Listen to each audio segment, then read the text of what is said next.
தடைகளை மாற்றி கொடுக்கிற தேவன், தடைகளை நீக்குகிற கர்த்தர். கர்த்தருக்கு பல பெயர்கள் உண்டு.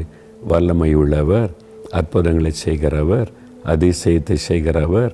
அதே மாதிரி தடைகளை நீக்கி போடுகிறவர்.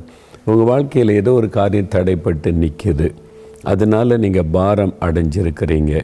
உங்களுடைய பிள்ளைகளுடைய படிப்பு காரியத்தில் தடை, வேலை தேடுகிற காரியத்தில் தடை, வீடு கட்டுகிற காரியத்தில் தடை, பிஸ்னஸை நடத்துகிற காரியத்தில் தடை, ஊழிய காரியத்தில் தடை, இப்படி ஏதோ ஒரு காரியத்தில் தடை. அதனால் யாரோ நம்மளை தடுக்கிறாங்க. எங்கள் வீட்டில் ஒரு நல்ல காரியம் நடக்க விட மாட்டேங்கிறாங்க. ஊரில் இருக்கிற சிலர் எனக்கு விரோதமாக, எங்கள் குடும்பத்துக்கு விரோதமாக இல்லாத பொல்லாததை சொல்லி திருமணத்தை தடுத்து போட்டுடுறாங்க. என் கூட வேலை பார்க்குறவங்களே மேலதிகாரிகிட்ட போய் பொய்யானதெல்லாம் சொல்லி என்னுடைய ப்ரொமோஷனை தடுத்துட்றாங்க. இது மாதிரிலாம் நீங்கள் கலையை கொண்டு இருக்கிறீங்களா? ஆண்டவர் வழியை திறக்கும்போது எந்த மனிதனும் தடுக்கவே முடியாது. அதனால் ஆண்டவர் தடைகளை நீக்கி போடுகிறவர். அப்படின்னா என்ன அர்த்தம்? இதுவரைக்கும் தடையாக இருந்த காரியத்தில் இனி தடைகள் நீங்கி வழிகள் திறக்கப்படுவதை நீங்கள் காண்பீங்க. யோபு என்ற பக்தன் சொல்கிறார். யோபு 42:2 வாசிக்கும்போது, தேவரீர் சகலத்தையும் செய்ய வல்லவர், நீர் செய்ய நினைத்த ஒன்றும் தடைப்படாது. கர்த்தர் உங்களுக்குன்னு வைத்திருக்கிற ஒன்றும் தடைப்படாது.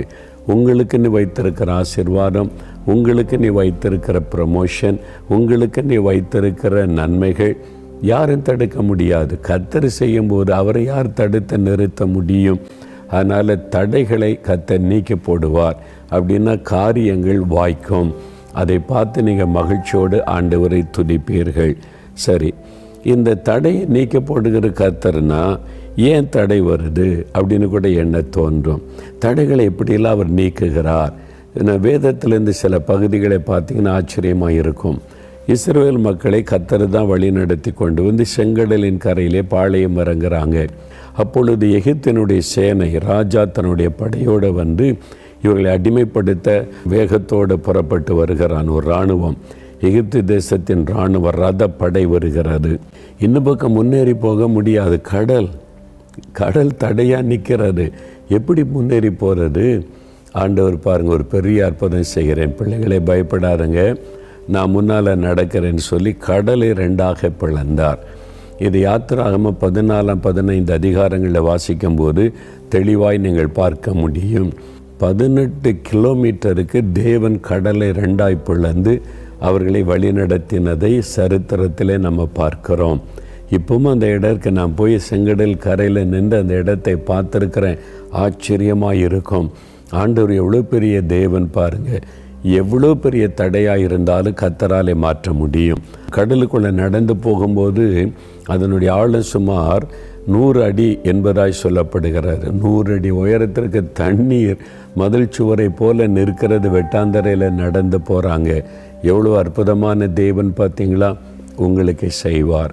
அப்படியே யோர்தான் நதி வெள்ளம் கரை புரண்டு ஓடுது, தடையாக நிற்குது. கானான் தேசத்துக்குள்ளே பிரவேசிக்க முடியாதபடி ஆண்டவர் நதியை நிற்க பண்ணினார், வழியை உண்டாக்கி அற்புதமாய் நடத்தினார்.